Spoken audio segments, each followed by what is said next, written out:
Sa mas pinaigting na kampanya kontra kriminalidad, tiklo ng Criminal Investigation and Detection Group, Police Regional Office Cordillera, ang isang tinaguriang top most wanted person regional level sa kasong istapa sa Luknab, Baguio City. Patrolwoman Jomalyn Kakanindin, ibalita mo.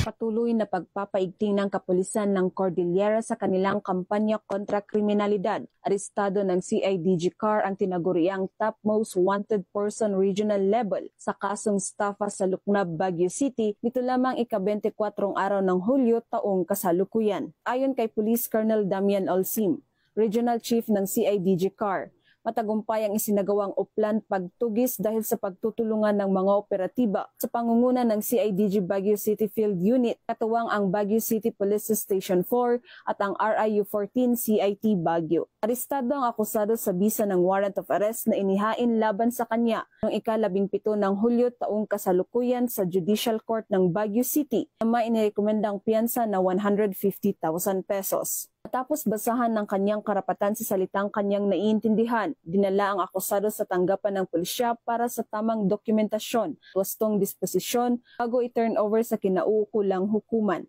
Ang matagumpay na operasyon ay patunay lamang ng pambansang pulisya ay patuloy sa pagpapatupad ng kanilang sinumpang tungkulin kontra kriminalidad na ayon sa mga programa ng kasalukuyang administrasyon, magkaroon ng maunlad na bansa para sa sambayanang Pilipino tungo sa isang bagong Pilipinas. Mula dito sa rehiyon ng Cordillera, ako ang iyong PNN correspondent, Patrolwoman Jomalyn Kakanindin, alagad ng batas, tagataguyod ng balitang pulis.